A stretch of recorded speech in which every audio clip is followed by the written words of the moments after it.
오늘 하나님께서 저와 여러분에게 주시고자 하시는 은혜의 말씀의 제목은 한번 따라하겠습니다. 여호와의 힘을 얻어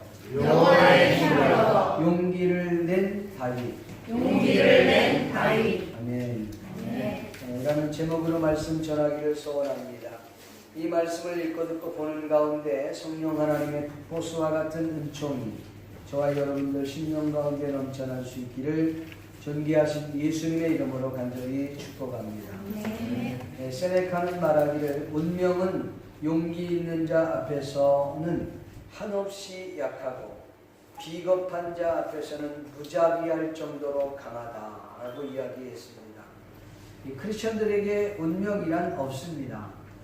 혹 크리스천들에게 운명이 있다 할지라도 그 운명을 뛰어넘을 수 있는 것이 바로 예수 믿는 크리스천들입니다. 기독교인은 하나님의 도우심으로 운명 앞에서 강한 힘을 발휘합니다. 골리앗 같은 운명이 덤빌지라도 다윗처럼 하나님을 의지하고 물맷돌 하나로 운명을 뛰어넘는 그래서 승리하는 저와 여러분이 되기를 축복합니다. 세계적인 역사학자 토마스 칼라이는 젊은 시절 아주 지독한 가난 속에서 약 7년 동안의 축복 끝에서 그는 프랑스 혁명사를 탈고합니다.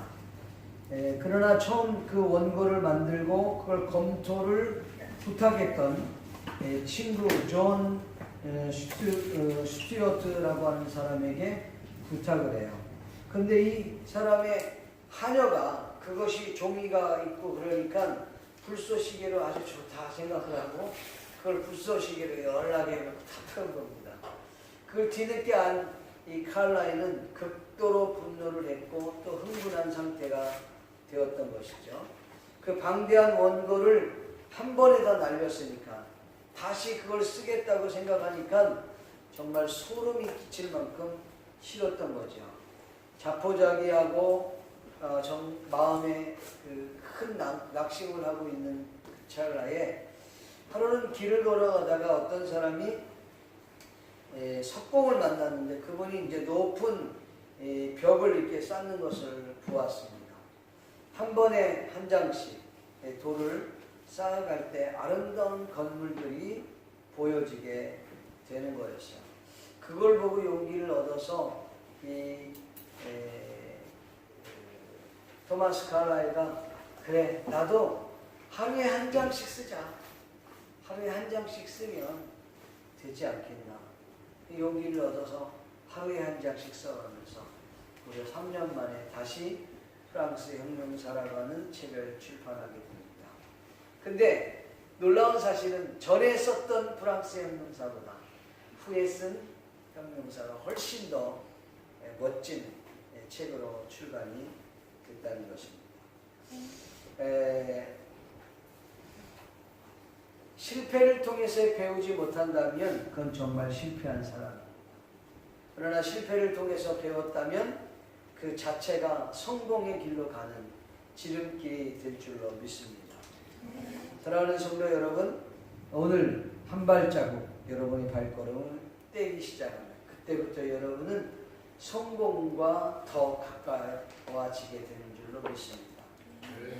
오늘 본문 내용을 좀 간략하게 소개하고자 합니다. 본문 내용은 30장 1절에서 10절까지 보았습니다만 원래는 31절까지 내용이에요. 내용이 좀 방대해서 이걸 두 편으로 좀 나눴다 그랬더니 제 아내가 하는 말이 너무 길어요.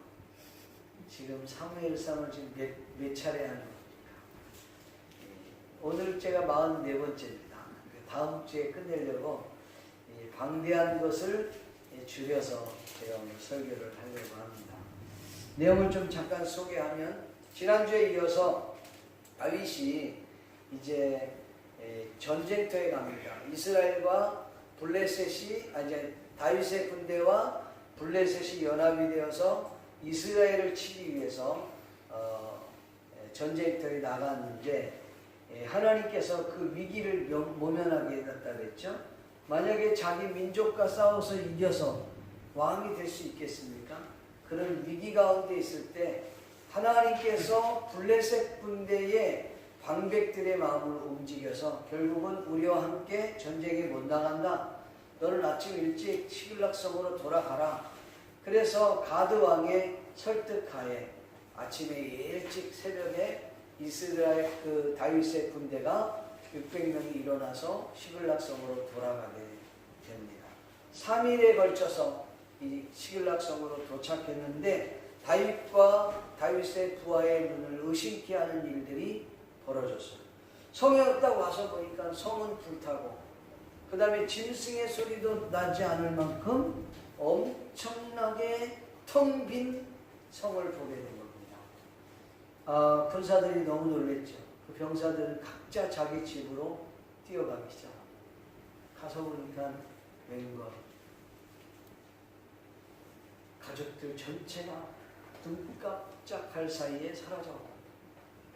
집에 남은 것은 정말 돈 될 만한 돈은 다 가져간 거예요. 오늘 성경에 보니까 젊거나 늙거나 뭐 아내와 자식들 그들이 가지고 있는 모든 물건들을 전부 다 그냥 다 가져가 버렸어요. 집에 남은 것은 먼지 조각밖에 남지 않았어요. 가족을 잃은 슬픔이 얼마나 컸던지 그들은 밤낮으로 우는 거예요. 통곡하며 우는 거예요. 더 이상 울 기운이 없을 만큼 우는 거예요. 그러다가 가족을 잃은 그 슬픔에 분노한 백성들이 그 병사들이 다윗을 향하여 돌을 들기 시작합니다. 그 돌로 다윗을 쳐 죽이려고 했던 것입니다. 다윗은 그때 여호와를 힘입어 용기를 내었다. 그리고는 아비아들을 불러서 에봇을 가지고 오라. 에봇은 뭐냐면 에봇에 우림과 둠빔이 있어요. 여러분 응답받을 때 선지자로 우림과 둠빔으로 꿈으로 그런 역사가 있었다 그랬죠. 근데 사울의 경우에는 우림도 둠빔도 없어요. 왜? 아비아들이 가져갔거든. 선지자도 없어. 갓선지자도 도망가고 제사장 다 죽이고 선지자들도 없어. 꿈으로도 나타나지 않아. 그러니까 사울은 어떻게 했어요? 신접한 자를 찾았다고 했죠. 그러니까 다윗은 우림과 둠빔을 가져오라는 에봇을 갖고 오라고 그걸 가지고 하나님 앞에 기도합니다. 하나님 이게 어찌된 일입니까? 우리가 지금 쫓아가면 그 적군을 만날 수 있겠습니까? 쫓아갈 수는 있겠습니까? 간들 우리의 그 가족들을 되찾을 수 있겠습니까? 그건 묻습니다. 하나님께서 쫓아가 반드시 그들을 만날 것이고 그들을 다 도로 되찾을 것이다. 그렇게 하나님의 음성을 듣고 600명의 군인을 데리고 쫓아가기 시작합니다.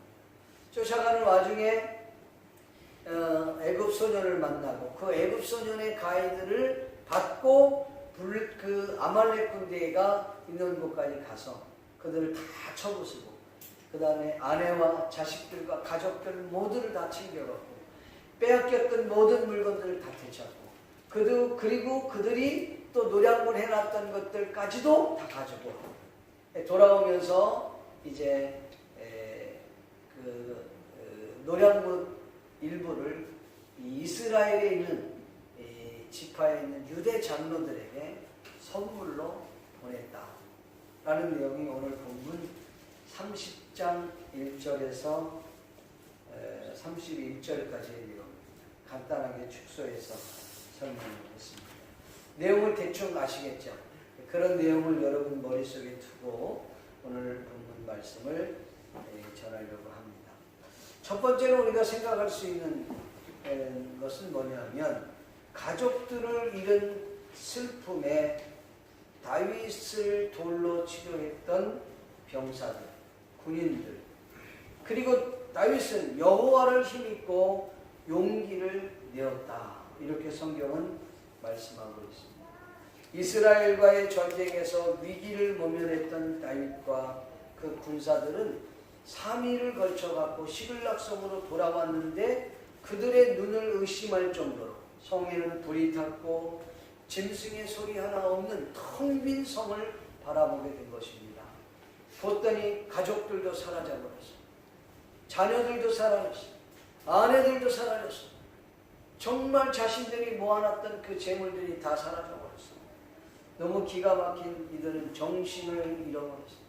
얼마나 울었던지. 울 힘조차가 없는 그런 상황에 놓이게 되었던 것입니다. 앞전에 설명을 했던 것처럼 이 자식과 그 가족들을 잃어버렸던 이들의 슬픔이 너무 컸어요. 그러다 보니까 그들이 돌을 들어서 다윗을 죽이려고 했다는 것입니다. 저는 이 본문을 말씀을 보면서 충격을 받았습니다. 저만 충격받은 게 아니라 당시에 다윗도 충격을 받았다고 저는 생각을 합니다. 여러분, 지금 시글락성에서 그 가족을 잃어버리고 재물을 잃어버린 사람들은 병사들만 그런 것이 아니라 다윗도 마찬가지였어요. 다윗도 마찬가지예요. 다윗도 그 부모를 잃어버리고 아내를 잃어버리고, 다윗 같은 경우는 아내 이름을 분명하게 기록했죠. 이스라엘, 아히노암, 그 다음에 나발의 아내가였던 아비가일, 두 사람의 이름을 분명히 두고 있어요. 그러니까 그 이후에 아마도 자식들이 있었을 것입니다. 그렇다면 다윗 또한 그 병사들과 별 다를 바 없이 큰 슬픔에 잠겨져 있는데 다윗은 더 큰 슬픔을 받게 됩니다. 다른 것이 아니라 그렇게 믿어왔던 그 가족 같았던 동력자들이 자신에게 돌을 던지는, 배신을 하는 거예요. 이 얼마나 큰 슬픔이겠습니까? 정말 어떻게 보면 하늘이 무너진 것 같은 그런 느낌을 받게 된 것입니다. 사랑하는 성도 여러분, 여러분들이 인생을 살면서 가장 힘들었던 순간은 언제였습니까? 제가 이걸 성도들한테 한번 물어보려고 했는데 너무 자주 묻는 것 같아서 이번에 제가 한번 생각을 해봤습니다. 다 각자 그 기준은 다 다를 것이라고 생각을 해요. 어떤 사람은 부모를 잃어서 가장 힘들 수 있고, 어떤 사람은 남편을 잃고, 어떤 사람은 아내 때문에 가슴이 미어지듯 아플 수도 있습니다. 또 어떤 사람은 자기 자녀를 먼저 하나님 나라에 보내어서 가슴이 찢어지고 정말 인생을 두 번 다시 살고 싶지 않는 그런 상황이 될 수도 있습니다. 어떤 사람은 사업이 부도가 났을 때, 어떤 사람은 잘 다니고 있었던 그 직장이 순간 하루아침에 그 직장을 잃어버렸을 때, 또는 불안한 그 현실 앞에서 자신의 그 꿈을 포기해야 할 그때, 얼마나 우리 인생 가운데 힘들고 어렵고 괴로운 일들이 많이 있겠습니까? 예. 근데 오늘 본문을 보면 다윗을 따랐던 이 군사들이 얼마나 힘들었습니까?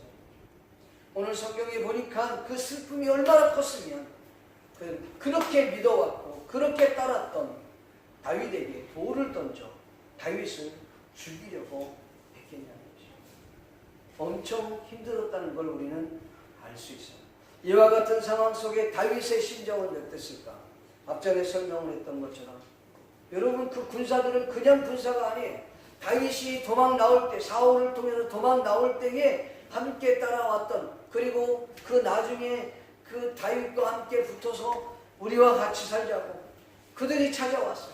그래서 힘들고 어려울 때 같이 광야에서, 이방 땅에서 이민 생활하면서 가족처럼 살아왔던 사람들이었습니다. 그들은 사울의 그 진영에 목숨을 걸고 같이 쫓아갔던 사람들이었습니다. 광야 생활 때 먹을 것이 없어서 함께 배를 쥐어잡고 밤을 지새웠던 사람들.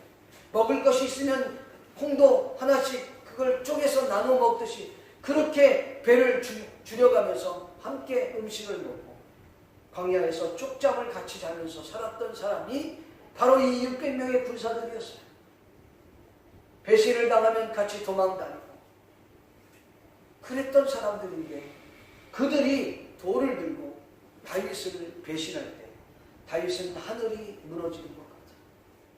가족을 잃은 슬픔도 너무 컸습니다.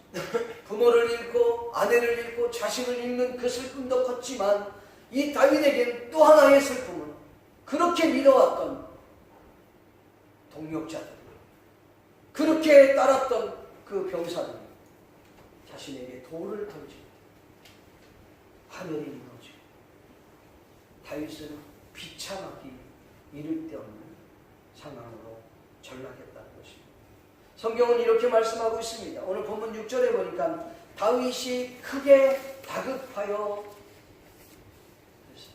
크게 다급했다. 그냥 다급한 정도가 아니라 크게 다급했다. 이걸 히브리어로는 다급했다는 표현을 야차르라고 하는 단어를 썼어요. 야차르라는 단어를 제가 한번 찾아봤더니 그 단어의 뜻이 여러 종류예요. 그게 뭐냐면 다급하다, 괴로워하다, 고민하다, 슬퍼하다, 곤란에 처하다, 혼란에 빠지다, 당황하다, 난처한 입장에 빠지다. 8가지나 그렇게 되어 있어요. 저는 그 뜻을 보면서 이 야차르라고 하는 단어가 어쩌면 지금의 다윗의 상황을 너무나도 잘 표현해 놓은 것이라고 생각을 합니다. 왜냐하면 이민 생활하면서, 광야 생활하면서 그렇게 믿었던 그 동역자들, 자신을 돌로 치려 하고 죽이려 하고 자신을 배신하려고 했을 때에 다윗의 심정은 말로 표현할 수 없을 만큼 복잡하고 다양한 이런 것들이 들어와 있었다는 거죠. 당황한 것뿐만 아니라 그 속이 너무나도 복잡했던 거예요. 난감할 뿐만 아니라 고민에 빠지고 슬픔에 빠지고, 이것이 어쩌면 야차르라고 하는 이 단어 속에 다윗의 심정을 다 담아놓은 것이 아니겠는가, 그런 생각을 했어요. 여러분, 다윗은 여러 번 배신을 당했어요. 그가 정말 충성을 다했어요. 그래서 골리앗을 물리치고 그리고 돌아올 때에 백성들은, 사울은 천천히, 다윗이 죽인 자는 만만이라. 그때 사울이 시기심이 발동돼서 다윗을 죽이려 하지 않습니다. 다윗은 그것도 모르고 그냥 열심히 충성 봉상했는데 결국은 사울 왕으로, 장인으로부터 배신을 당하게 돼요. 뿐만 아니라 우리가 잘 알고 있는 그일라라고 하는 성에 가지 않습니까? 그일라 가서 있는데, 아이고, 하나님께서 은혜를 주셔서 그일라 사람들을 도와줘라, 구해줘라, 그렇게 말씀해요. 그 군인들은 그거 하면 안 됩니다. 그 사람들을 도와주면 우리가 지금 위험해지게 됩니다. 하지 맙시다. 오히려 다윗은 하나님께 다시 기도해요. 하나님께서 도와주라고 말씀. 그래서 그일라 사람들을 도와줍니다. 그리고 그들을 구원해냅니다. 근데 그일라 사람은 어떻게 하냐? 오히려 다윗과 그 부하들을 배신해서 사울에게 다윗이 있는 장소를 알려주지 않습니다. 배신을 여러 번 당했습니다. 근데 오늘 이 부분처럼 다윗은 힘들지 않았습니다. 그때 그건 그일라 사람이 그랬으니까, 다윗이, 그 사울 왕이 다윗을 그렇게 하려고 했던 것은 여러 가지 이유가 있어서 그랬다 합시다. 지금 약 광야 생활, 이민 생활은 거의 이 군인들과는 거의 9년에서 한 10년 정도 같이 살았던 거예요. 그렇게 믿어왔던 것이죠. 그들로부터 배신을 당하고 돌을 들어서 그를 죽이려고 했다. 얼마나 비참했겠습니까? 여러분, 그렇다면 왜 하나님께서 다윗에게 이와 같은 상황을 미리 알려주지 않으셨습니까? 그러니까 가드 왕과 다윗이 연합해서 이스라엘 전쟁을 치르기 위해서 떠나기 전에, 여러분, 시글락성 안에는 갓선지자가 있었어요. 그럼 하나님께서 말씀해 주셔서 그 위기를 모면하면 되지 않나요? 왜 말씀을 안 하셨는지. 아니, 그가 전쟁에 갔다고 합시다. 그 전쟁에는 누가 따라가냐면 아비아달이 따라갔어요. 제사장이. 왜? 순간순간 하나님 앞에 물어야 되니까, 에봇이 필요하니까 아비아달을 데리고 간 거예요. 그런데 시글락성에 그런 위기 상황이 있을 것을 하나님이 미리 아셨다면, 오히려 전쟁 치르기 전에 미리 얘기해 주셨어요. 시글락성이 일찍 돌아오면 이런 어려운 일을 당하지 않았을 거예요. 근데 왜 하나님은 그렇게 미리 알려주지 않았습니까? 내용을 몰라서 전지전능하신 하나님이 모르실 리 만무합니다. 근데 왜 하나님께서 알려주지 않았을까? 거기에는 이유가 있는 거예요. 알려주지 않았을 때는 이유가 있는 거예요. 여러분, 도저히 이해할 수 없는 일들이 내게 펑펑 터지는 거예요. 하나님 앞에 기도해도 하나님 침묵하십니다. 기도해도 하나님 말씀하지 않아요. 왜 그럴까? 그때는 여러분 이유가 있다는 사실 하셔야 돼요. 왜 그랬을까? 앞전에 설명했던 것처럼 다윗은 600명의 군사들은 그냥 군사가 아니에요. 정말 가족 같은 사람이었어요. 신뢰하고 믿을만 했던 사람들이었어요. 그런데 아말렉과의 그 사건 때문에 한 번에 그 신뢰가 무너져버렸어요. 깨져버렸어요. 왜 그럴까요? 이 사건을 통해서 하나님은 다윗에게 이렇게 말씀합니다.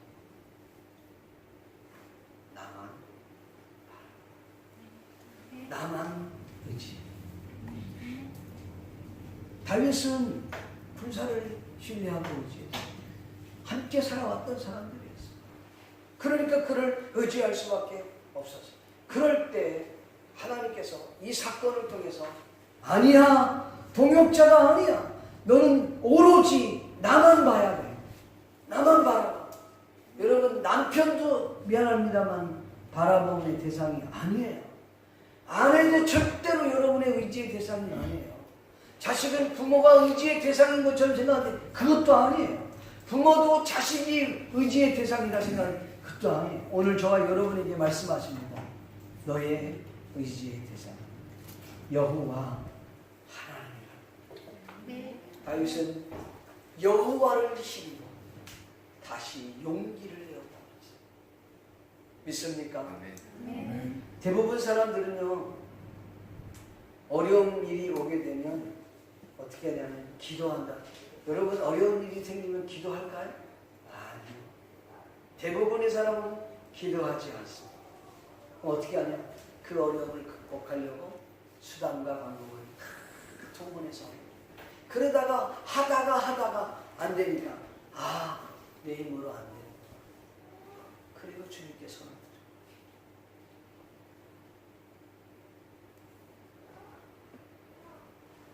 다윗은 하나님께 은혜를 드렸어요. 그분으로부터 은혜를 잊고 힘을 얻고 용기를 내었다고 성경은 말씀하고 있는 것입니다. 오늘 다윗에게 아말렉 사건을 통하여서 너는 나만 바라봐.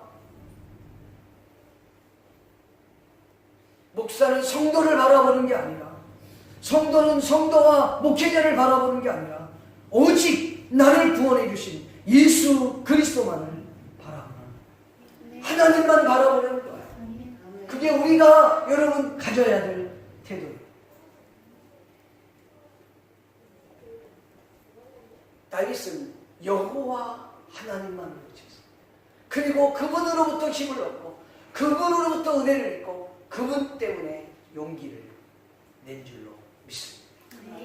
두 번째로 위기 앞에 이 군사들과 다윗의 행동의 차이점을 생각해 보려고 합니다. 시글락 성으로 돌아온 군사들과 그리고 다윗은 황망하게 이를 데 없었습니다. 가정은 눈앞에서 사라졌고 성은 불탔으며 짐승들의 울음소리 하나 들리지 않는 텅 빈 성 앞에서 넋을 잃은 군사들. 다윗의 태도를 우리는 보려고 합니다. 군사들은 어땠을까요? 군사들은 그의 태도를 보면 첫 번째로는 군사들은 절망과 좌절 그리고 원망과 불평을 늘어놓기 시작했습니다. 어쩌면 인간이라면 당연한 모습이라고 해야 옳을 것입니다. 그러나 다른 한편으로 생각해보면 절망하고 좌절하고 원망하고 불평했다고 해서 여러분 엎질러졌던 물이 다시 담을 수 있을까요?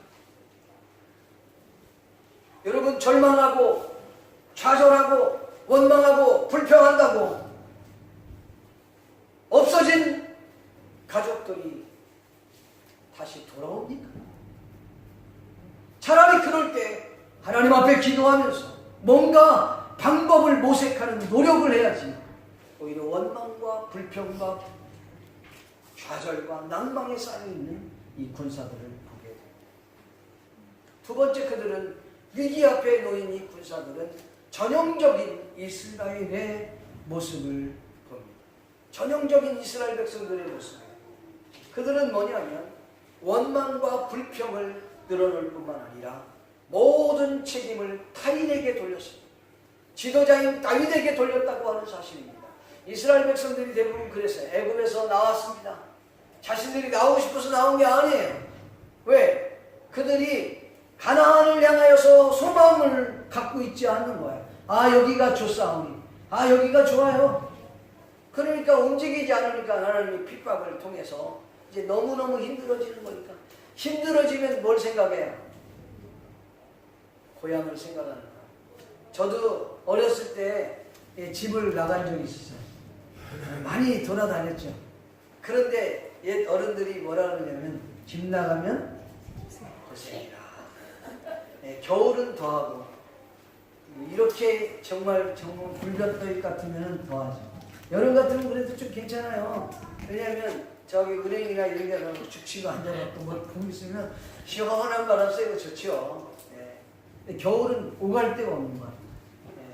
막 그 뭡니까 아파트 그 지하실에 들어가고 컴컴하고 냄새나는 거기서 막 잠을 자고. 아, 일주일만 해봐요. 집이 얼마나 그리운지. 그렇게 되는 거예요. 집 나가면 고생 하는 거죠. 뭘 얘기하다가 이 얘기가 나왔지? 위기 앞에 놓여져. 그러면 이스라엘 백성들이 꼭 이런 어려움이 와요. 그래서 이스라엘 백성들이 그 위기를 맞고 어려움을 당하고 결국은 핍박을 당하니까 어디를 바라보게 되냐면 고향을 보게 돼요. 고향. 어디? 가나안 땅. 자기들이 그냥 나오고 싶어서 나온 게 아니에요. 하나님께서 누굴요? 모세를 들어서 내 백성을 보내라. 나오고 싶지 않지만 어쩔 수 없이 끌려 나오게 된 거죠. 홍해를 건너고 광야의 삶을 살게 돼요. 근데 여러분, 광야에서 어려운 일들이 생기잖아요. 어려운 일 생기면 그들의 주특기, 원망, 불평, 그 다음에 왜 여기까지 우리를 데려와서 여기서 죽이려고 하냐. 저기 애굽에는 무덤이 없더냐? 장사할 곳이 없어서 여기까지 데려왔냐? 네 책임이야. 아론 다윗에게 돌을 던지려고 하고 원망하고, 야, 우리 새로운 지도자를 세워서 다시 어디로? 애굽으로 돌아가. 모든 책임을 누구에게로 돌려요? 타인에게 돌려요. 지도자에게 돌려요. 이게 바로 군사들이었어요. 다윗의 600명의 군사. 또 세 번째로는 그들은 위기 앞에서 이성을 잃어버렸어요. 이성을 잃어버리고 감정에 완전히 사로잡혔어요. 그리고는 자기들을 10여 년 동안 그렇게 바르게 인도해 이끌어줬던 지도자인 다윗에게 돌을 던지려고 했다. 다윗을 죽이려고 했다. 이윽고 그들은 마지막까지 선택하지 말아야 될 것을 선택하게 됐다는 것입니다. 이게 바로 군사들의 모습이었어요. 위기 앞에 놓인 다윗은 어땠을까요? 위기 앞에 놓인 다윗은 6절 말씀, 여러분 6절 말씀 같이 한번 읽어볼까요? 시작. 백성들이 자기들 때문에 마음이 슬퍼서 다윗을 돌로 치자하니 다윗이 크게 갈급하였으나 그의 하나님 여호와를 힘입고 용기를 얻었더라. 아멘. 그가 따라다녔던, 자신을 따라다녔던 자들이, 그 동역자들이, 형제들이, 가족과 같았던 그들이 다윗에게 원망하고 불평하고 비난하고 심지어 돌을 던져 쳐 죽이려고 하는 그런 상황에 놓였을 때 다윗은 정신을 차리고 여호와를 힘입고 용기를 내었다. 아멘. 여호와로부터 은혜를 입고 여호와에게 힘을 얻었다고 하는 것입니다. 여러분, 고난이 왔을 때, 위기가 왔을 때 오늘 저와 여러분은 여호와께로 낯을 돌릴 수 있기를 바랍니다. 아멘. 그분께 돌려야 사는 거예요. 아멘. 다윗은 그 일을 했어요. 두 번째, 다윗이 어떤 일을 했느냐 하면 7절 말씀 7절과 8절 같이 한번 읽어볼까요? 시작. 다윗이 아이를 제사장 아비아달에게 원하건대 내 것을 내게로 가져오라. 아비아달이 것을 다윗에게로 가져왔으니 다윗이 여호와 함께 붙잡아 이르되 내가 이 군대를 추격하면 따라잡겠나이까 하니 여호와께서 그에게 대답하시되 그를 쫓아라. 내가 반드시 따라잡고 너로 찾으리라. 아멘. 여기 보니까 두 가지가 있는데 하나님께서는 응답하고 약속하는 내용이에요. 어쨌든 다윗은 두 번째 아비아달을 불러놓고 하나님 앞에 간절히 기도하기 위하여 에봇을 찾았다는 것입니다. 믿습니까? 하나님 앞에 기도해요. 문제 해결 방법은 기도 외에는 없습니다. 인간적인 방법을 사용하는 게 아니에요. 많은 사람들은 그렇게 위기가 오면 기도할 거라고 생각하지만 기도하지 않습니다. 오히려 인간적인 방법을 쓰고 그 잔머리를 굴리고 그 다음에 세상 빽 있고 능력 있고 힘 있는 사람들을 찾아다니기 시작합니다. 네. 그러면 될 것이요. 그런데 안 되거든요. 그때 내 힘으로 안 되는구나. 그리고 손을 그리고 하나님께로 나옵니다. 여러분 하나님께로 나올 때 그것이 문제 해결의 시발점인 줄 믿습니다. 그냥 기도해야 돼. 다윗은 그 위급한 상황 때 아비아달을 부르고 결국은 에봇을 부여잡고 하나님께 간절히 기도한 줄로 믿습니다.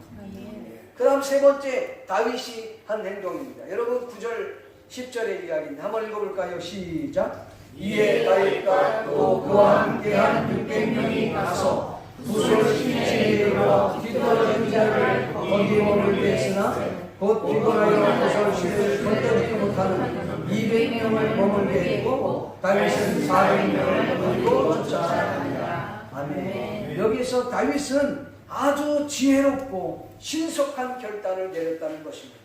왜냐하면 이스라엘 그 군대들을 데리고 지금 쫓아가야 되는데 여러분 이 군대들이 그냥 힘이 빠진 게 아니에요. 이 600명의 군인들이 어떻게 했느냐, 전쟁터에 나갔어요. 전쟁터에 나가서 그 블레셋 방백들이 원하지 않으니까 돌아가라. 그래서 3일에 걸쳐서 그들은 여러분 행군해갖고 시글락성까지 온 겁니다. 3일에 걸쳐서 시글락성까지 왔는데 와서 보니까 정말 황망한 사건이 벌어져 있는 거예요. 이거 어떻게? 그래서 그들이 자기 가족들을 구하기 위해서 다시 행군을 시작을 한 거예요. 그러니까 피로가 누적이 돼서 이건 뭐 이루 말할 수 없는 거예요. 그렇지만 그래도 가족을 구한다고 하는 일념 때문에 600명의 군대들은 움직이기 시작합니다. 시간이 가면 갈수록 사람들이 이 벌어진 거예요. 1군. 그래서 다윗이 야 큰일 났다. 이 사람들 다 데리고 가야 되는데 사람들은 힘이 빠져서 지쳐있고 그 앞에 있는 사람을 다 데리고 갈 수는 없고 야 이 큰일 났다. 이럴 때 다윗은 신속하게 아주 지혜롭게 결단을 합니다. 뒤떨어져 있는 200명 군사들을 불러놓고 너희들은 이 부솔이라고 하는 시내에 나가라. 더 이상 움직이지 말고 우리의 짐을 지켜라. 400명의 군인들에게 너희는 무기만 들고 나머지 짐들은 전부 다 부솔 시내에 있더라. 그리고 200명은 짐을 지키면서 짐을 지키고 400명은 신속하게 움직여서 아말렉 군대를 쫓아가도록 하게 했다는 것입니다. 이것이 바로 다윗이 결단한 내용이었습니다. 위기 상황 앞에서 분별해야 돼. 뭘 먼저 해야 될지, 뭘 나중에 해야 될지, 함께 갈 것인지 나누어서 그 일을 지키고 쫓아갈 것인지 그거를 다윗이 아주 분명하게 정해줬다는 것이죠. 네 번째로 다윗은 공동 책임을 가르쳐 줬어요. 그들에게. 말 그대로 정말 다윗이 가서 전쟁에 가갖고 아말렉 군대를 추격했고 거기 있는 모든 군인들을 전부 다 죽입니다. 아말렉 군대를. 근데 급하게 도망간 사람이 있어요. 그 낙이라고 그랬나? 그 뭡니까? 낙탄가. 아무튼 그 짐승을 타고 도망간 400명 군대 외에는 나머지 전부 다 죽입니다. 네. 그리고 가족들 그 다음에 자신들이 뺏겼던 모든 재물들 다 가지고. 근데 이스라엘 백성들이요, 가지고 있던 노략물을 어떻게 바꿨냐? 이 시글락성에 왔던 아말렉 군대는 시글락만 쫓은 게 아니에요. 나중에 애굽 소년의 이야기를 들어보면 여러 군대를 침략해서 마지막에 시글락성까지 친 거예요. 그러니까 노략물들이 어마어마하게 많은 거예요. 그 노략물까지를 모두 다 다윗이 가지고 그리고 이제 돌아오는데 부설 시내 앞으로 온 거예요. 그러니까 남아있는 부설 시내에 그 군인들이 다윗을 맞으러 나와서 이제 쓴 거예요. 그때 그 400명 군대들 가운데 아주 얍삽하고 악한 생각을 갖고 나쁜 사람들이 있었다는 거죠. 선동을 합니다. 야, 우리와 함께 싸움에 나가지 않은 저들과 우리가 어떻게 이 노략물을 나눌 수 있겠느냐. 나누면 안 돼. 그럼 불공평해. 우리는 생명 걸고 싸운 거고 저 같으면 진이나 지키고 앉아있는데 이건 차별을 좀 해야 되는 거 아니야? 그러면서 저들에게는 저들의 자녀와 저들의 아내에게 돌려주고 노략물은 우리만 해서 이렇게 나누자. 이렇게 얘기하고. 그때 다윗이 화건컨대 이런 이야기를. 우리는 한 공동체. 우리는 한 가족이다. 우리의 능력이 아닌 하나님의 은혜로 말미암아 이 전쟁에 이기지 않았느냐. 그 노략물을 우리는 짐을 지킨 자들이나 싸운 자들이나 할 것 없이 몽땅 같이 동일하게 나눌 것이다. 이렇게 확고하게 얘기하니까 그런 생각을 갖고 있었던 사람들이 쏙 들어가요. 그것이 명령이 되고 규례가 돼서 지금까지 오게 되었다라고 성경은 말씀하고 있습니다. 다윗은 그 위기 가운데 그 600명의 군인들을 하나로 만드는 일에 힘을 쏟았습니다. 마지막 5번째, 다윗은 그 위기 가운데 노략물의 일부를 띄었습니다. 그리고 그 띈 것을 이스라엘의 그 유대 장로들이에요. 그 유대 장로들이 다윗을 얼마나 도와줬는지는 정확하게 알 수 없어요. 그러나 신학자들이 말하는 아마도 도움을 줬을 것이다, 이렇게 이해하고 있어요. 그러니까 어느 정도 도움을 줬는지 알 수 없지만 도움을 받고 또한 그 노략물의 일부를 장로들에게 보냈고 지역으로 따지면 12군데를 보낸 겁니다. 그렇게 보냈다는. 다윗은 상당히 미래지향적인 사람이었어요. 그것은 무슨 말이냐면 내가 지금 일부 그 하나님의 은혜로 말미암아 원수들을 쳐부시고 이 얻은 그 노략물이다. 이것을 너희에게 보냈다. 그리고 이스라엘에 보냈는데 그것은 자신이 이스라엘에 대한 그런 충성스러운 마음이 있다는 걸 그들에게 보여줍니다. 또 한편으로는 마치 왕이 신하들에게 하사품을 내려주는 것 같은 느낌을 받도록 했다는 것이죠. 근데 여러분 이걸 잘 아셔야 돼요. 이 장로들이 훗날에 다윗이 헤브론에서 먼저 왕이 됩니다. 헤브론에서 7년 6개월 동안 왕이 됐는데 아주 그냥 극소수 일부의 왕이에요. 그냥 유다 왕으로 버티고 있는 거예요. 그런데 나중에는 이 사울의 그 가족이 몰락하면서 안 되겠다. 우리 다윗을 왕으로 추대하자. 그때에 그 다윗을 추대했던 사람들이 이 사람들. 이 사람들이 장로들이 전부 다 일어나갖고 다윗을 추대했죠. 그래서 이스라엘 전체의 왕으로 모시게 돼요. 그러니까 다윗은 굉장히 미래지향적이면서 정치적으로 그 노략물들을 잘 이용을 했던 사람이었다는 거죠. 위기 상황 앞에서도 그는 멀리 볼 수 있었다는 것이죠. 여러분 이걸 잊지 말아야 돼요. 지금 이 아말렉과의 전쟁 이 사건은 언제 있었던 일이냐면 블레셋과 그 다음에 이스라엘이 지금 전쟁을 하고 있는 이 시간대와 같은 시간대라는 걸 아셔야 돼요. 이 사람들은 내려왔는데 전쟁이 일어났고 거기는 바로 전쟁터에 올라가고 싸움을 하게 된 거예요. 그러니까 시간대가 정확하게 시간대는 아닐지라도 결국은 여기도 전쟁하고 아말렉과에도 전쟁이 있었다는 것이죠. 근데 여기는 블레셋과 이스라엘의 전쟁에서는 완전히 이스라엘이 완패하고 맙니다. 그래서 사울도 죽고 그의 자식들도 죽고 그건 다음 시간에 마지막하고 마치려고 해요. 그리고 거기 있는 병사들은 거름한 나살라로 다 도망가는 거예요. 다 도망가고 자기 지역으로 도망가고.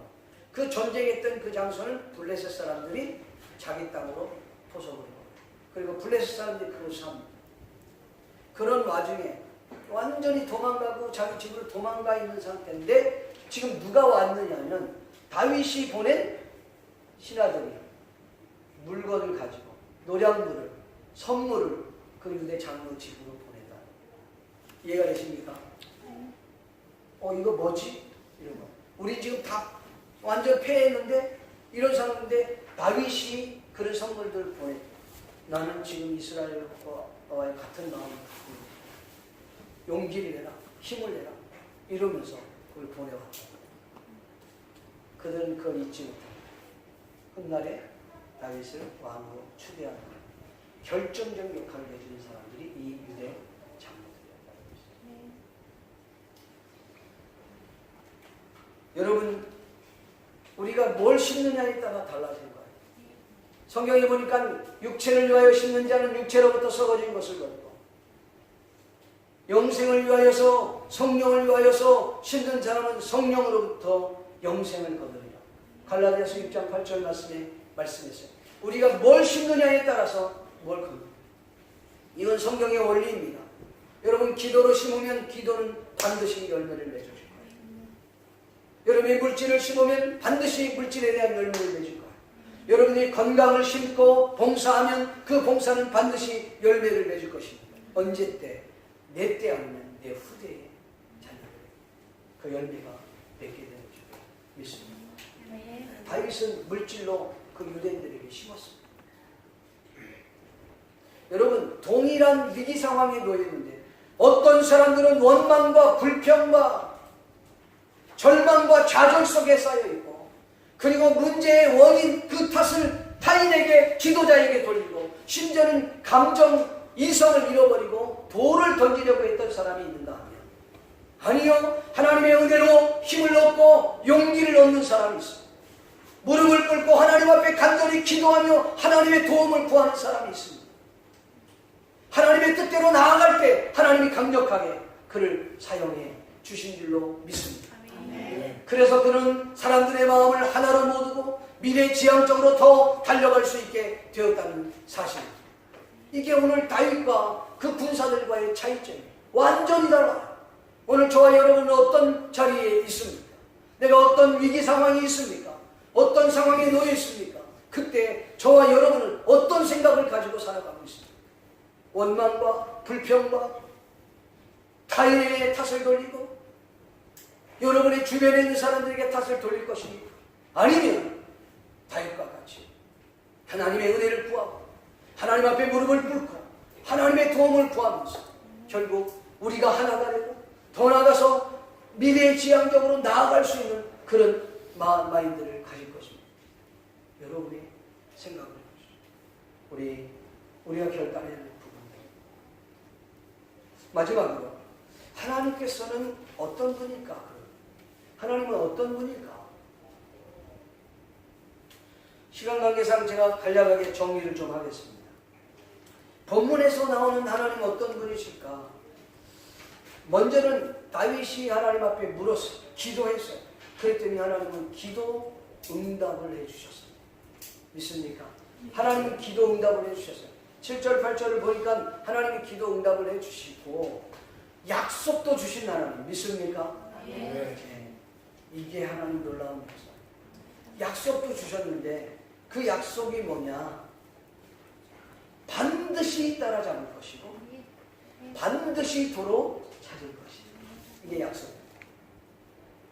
하나님은 우리의 기도에 응답하실 뿐만 아니라 그 기도 응답에 대한 약속도 주셨다. 그럴 뿐만 아니라 그 하나님 그 약속을 반드시 이루신다. 믿습니까? 13절 말씀 여러분 같이 한번 읽어볼까요? 본문 30장 13절 같이 한번 읽어보세요. 시작. 다윗이 그에게 이르되 너는 누구에게 속하였으며 어디에서 왔느냐? 그가 이르되 나는 대대 소년이요 아말렉 사람의 종이니 사흘 전에 병이 들매 주인 자를 보내나이다. 요거 전에 몇 절을 보냐면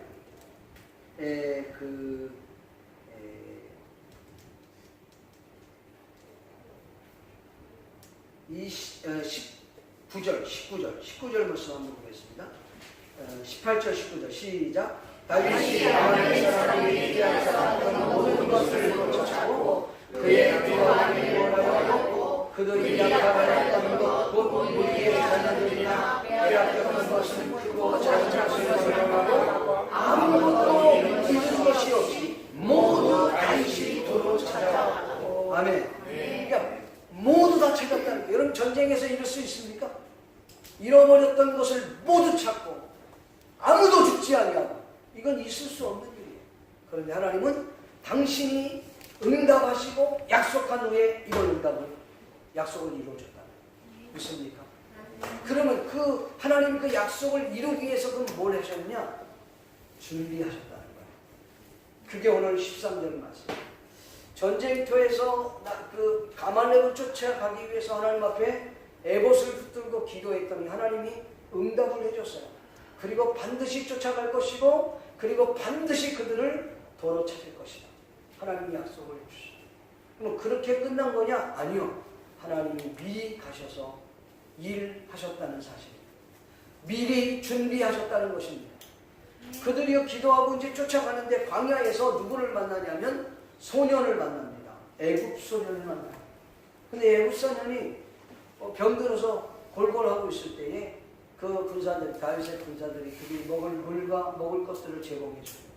넌 누구냐? 난 애굽 사람입니다. 너의 주인은 누구냐? 저의 주인은 아말렉 사람들입니다. 그럼 너 거기서 뭐 했냐? 나는 그들의 종이었습니다. 노예였습니다. 넌 왜 여기 있느냐? 사실 사흘 전에 내가 병들어서 골골하고 있을 때 아말렉 나의 주인이 나를 버려버렸어. 그래? 왜 버렸을까?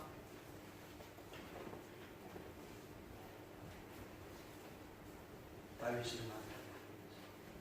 하나님은 그리하십니다. 여러분 병들어서 죽어야 되는데 물 먹고 먹을 건 먹었다고 살아납니까? 병원에 가든지 무슨 약을 먹든지 하나님께서 그리하십니다. 만나게 했어요. 그리고 그 사람들이 그 애굽 소년 그 사람이 누구를 아말렉이 있는 곳으로 인도했어요. 우리를 아말렉이 있는 곳까지 나를 데려다 줄 수 있겠냐. 그때 그가 이렇게 얘기합니다. 15절 말씀에 나를 죽이지 않겠다고 약속하고 나를 다시 그 아말렉 사람들에게 넘겨주지 아니하겠다고 약속해 준다. 내가 그리하겠다. 그래서 가인과 돼서 쫓아가. 여러분 하나님이 다윗을 위하여 그리고 그 백성들을 건져주기 위한 하나님의 약속을 이루기 위하여서 미리 3일 전에 병들게 하셨고 버리게 하셨고 만나게 하셨고. 믿습니까? 이게 하나님 하시는 일. 믿기를 주의 이름으로 축복합니다. 하나님은 오늘 저와 여러분에게 응답하시고 약속하시고 그 약속을 이루기 위해서 준비하시고 친히 나아가 일하시는 줄로 믿습니다. 믿기를 주의 이름으로 축복합니다. 말씀을 믿기를 소원합니다. 사랑하는 성도 여러분, 오늘 본문 내용은 우리가 이론이 아니라 실질적인 우리들의 신앙을 가르쳐주는 내용입니다. 위급한 상황이 도래했을 때 다윗과 군사들의 행동에 차이를 한번 잡아보십시오. 우리는 어떻습니까? 원망하고 있습니까? 불평하고 있습니까? 이성에 사로잡히고 감정에 사로잡혀서 타인에게 책임을 돌리고 있지는 않습니다. 아니면 하나님 앞에 사로잡히고 하나님의 은혜를 입고 하나님의 힘을 얻어서 용기를 내는 다윗과 같은 위치에 있기를 원하십니다. 오늘 시간 이 말씀을 한번 들어봅시다. 위험한 상황, 위기 상황이 왔습니다. 하나님 앞에 무릎을 꿇읍시다. 하나님은 응답하십니다. 약속하실 것입니다. 그 약속을 이루기 위해서 준비하시고 일하시는 하나님이십니다. 되기를 주님의 이름으로 간절히 축복합니다. 기도하겠습니다. 이 시간 말씀을 생각하면서 같이 한번 합심하여 통성으로 기도하기를 원합니다. 아버지 하나님, 귀한 시간 도와주시옵소서. 오늘도 말씀을 다시 한번 되새겨보며 기도하기 원합니다. 여호와의 힘을 얻고 용기를 낸 다윗처럼 우리도 그렇게 되기를 원합니다. 같이 한번 기도합시다. 주여, 고마우시고 다미로우신 아버지 하나님, 하나님의 은혜와 축복을 감사합니다. 이 시간 우리 주님이 우리를 내불러 주시옵시고 성령으로 충만케 도와주시옵시고 주님의 권능과 주의 역사가 나타나기를 원하오니 아버지 하나님 도와주시옵소서. 믿음의 눈이 온전케 하신 주님만을 바라봅니다. 주님만을 기대합니다. 주님만을 소망합니다.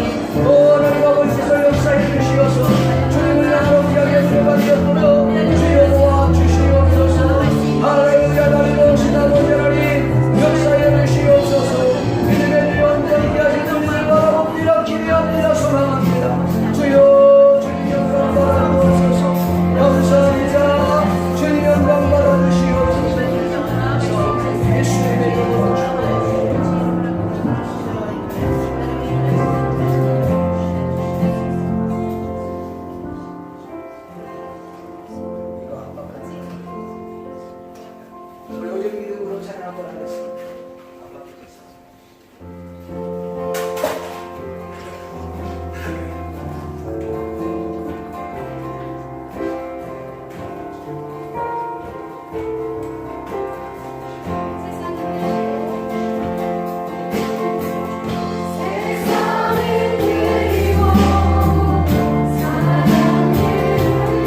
세상이 흔들려지고 사람은 떠나도 오직 여호와만 믿는 그 믿음 흔들리지 않도록 주님 도와주시옵소서. 주님만이 우리의 소망이십니다. 주님만이 나의 능력이십니다. 고백하는 우리 모두가 다 될 수 있도록 주여 도와주시옵소서. 드려진 예물을 주님이 축복하시고 이 예물이 쓰여지는 것에 주님의 큰 영광과 능력이 나타나도록 하나님을 베풀어 주시옵소서. 감사를 드리옵고 예수님의 이름으로 축복하며 기도하옵나이다. 지금은 우리 주 예수 그리스도의 은혜와 하나님 아버지의 크신 사랑과 성령님의 감화 감동이로 교통하시니 오늘 이 자리에 모인 모든 하나님의 자녀들 머리 위에 지금부터 영원토록 함께 있을지어다. 아멘.